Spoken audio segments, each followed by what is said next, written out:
মাননীয় সদস্য জনাব ইকবালুর রহিম দিনাজপুর 3-কে তার নোটিশটি পড়ার জন্য অনুরোধ জানাচ্ছি। মাননীয় সদস্য।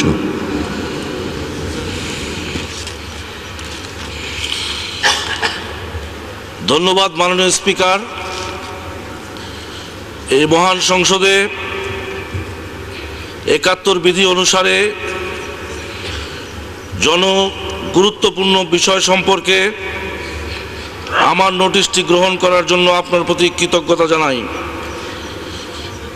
আমি আপনার মাধ্যমে মাননীয় বিদ্যুৎ, জ্বালানি ও খনিজ সম্পদ প্রতিমন্ত্রী দৃষ্টি আকর্ষণ করতে চাই।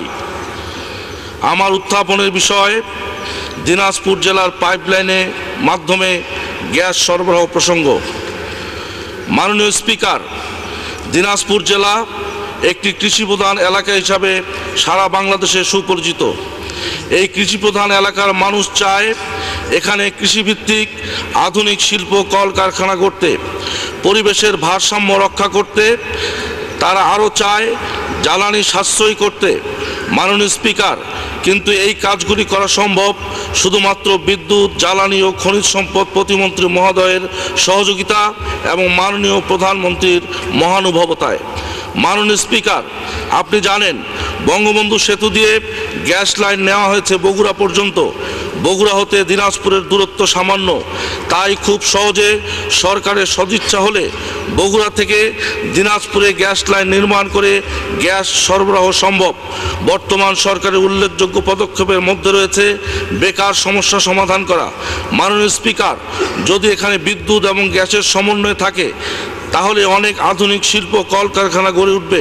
শিল্প কলকারখানা হলে বেকার যুবকদের কর্মসংস্থানের সুযোগ সৃষ্টি হবে এবং মাননীয় প্রধানমন্ত্রীর প্রতিশ্রুতি বাস্তবায়িত হবে। মাননীয় স্পিকার, আপনি জানেন দিনাজপুর বাংলাদেশের শস্য ভাণ্ডার হিসেবে পরিচিত। প্রতি বছর আমরা নিজ জেলার চাহিদা মিটিয়ে রাজধানী সহ দেশের বিভিন্ন অঞ্চলে ধান, চাল, আম, লিচু সহ বিভিন্ন পণ্য সামগ্রী ট্রাক যোগে পাঠিয়ে থাকি। যদি দিনাজপুরে গ্যাস লাইন স্থাপিত হয় তাহলে এই অঞ্চলের বাস, ট্রাক সিএনজিতে রূপান্তরিত করে অল্প জ্বালানি খরচে, অল্প পরিবহন ভাড়ায় সারা দেশে আমরা পণ্য পাঠাতে পারি এবং পণ্যের মূল্য অনেক কমে যাবে। আপনি জানেন দিনাজপুরের অনেক ছাত্রছাত্রী রাজধানী সহ দেশের বিভিন্ন শিক্ষা প্রতিষ্ঠানে লেখাপড়া করে। সিএনজি চালিত বাস চালু হলে স্বল্প ভাড়ায় ছাত্রছাত্রীরা যাতায়াত করতে পারবে। এছাড়াও গৃহস্থালিতে গ্যাসের চুলা ব্যবহার হলে বনজ সম্পদ উজাড়ের হাত থেকে আমরা রক্ষা পাবো।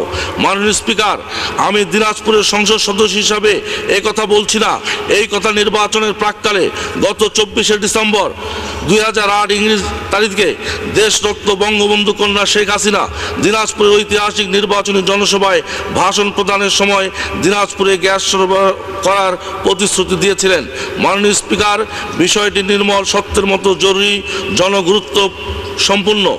এ কারণে দ্রুত বিষয়টি সম্পর্কে ব্যবস্থা গ্রহণ করে প্রধানমন্ত্রীর প্রতিশ্রুতি বাস্তবায়নের জন্য আমি মাননীয় প্রধানমন্ত্রী ও বিদ্যুৎ, জ্বালানি ও খনিজ সম্পদ প্রতিমন্ত্রী মহোদয়ের দৃষ্টি আকর্ষণ করছি।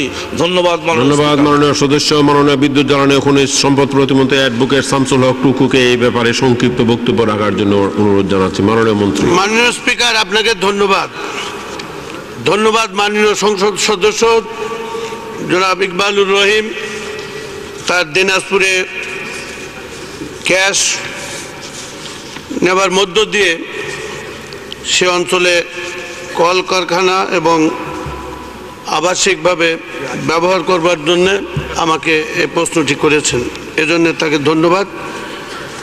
দিনাজপুর জেলা পর্যন্ত গ্যাস ট্রান্সমিশন লাইন না থাকার কারণে বর্তমানে উক্ত এলাকায় পাইপলাইনের মাধ্যমে গ্যাস সরবরাহ করা আপাতত সম্ভব না হলেও মাননীয় প্রধানমন্ত্রীর প্রতিশ্রুতি এবং দিনাজপুর জেলার গুরুত্ব বিবেচনা করিয়া ভবিষ্যতে দিনাজপুর জেলা পর্যন্ত গ্যাস ট্রান্সমিশন লাইন স্থাপন করা হলে পশ্চিমাঞ্চল গ্যাস কোম্পানি লিমিটেড কর্তৃক গ্যাস ডিস্ট্রিবিউশন নেটওয়ার্ক স্থাপন করে উক্ত এলাকায় গ্যাস সরবরাহ করা সম্ভব হবে। ধন্যবাদ মাননীয় স্পিকার।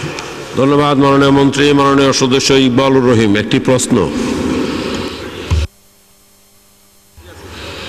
ধন্যবাদ মাননীয় স্পিকার। আমি আগেই বলেছি মাননীয় স্পিকার, আমার এলাকা দিনাজপুরের বাংলাদেশের শস্য ভাণ্ডার হিসেবে পরিচিত। এখানে বিদ্যুতের অভাবে সেচ যন্ত্র, ডিজেল, ডিপ টিউবওয়েল এবং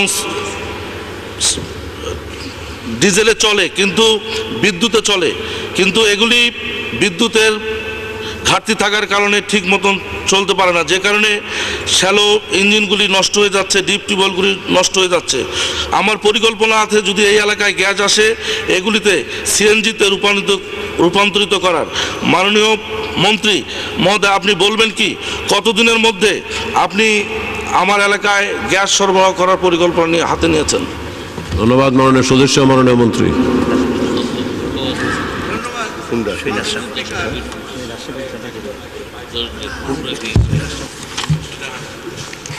ধন্যবাদ মাননীয় স্পিকার। আমি আগেই বলেছি গ্যাস নেওয়ার পরিকল্পনা আছে। ট্রান্সমিশন লাইন স্থাপন করা হলেই আমরা তাকে গ্যাস দেওয়ার ব্যবস্থা করা হবে। ধন্যবাদ মাননীয় স্পিকার। ধন্যবাদ মাননীয় মন্ত্রী।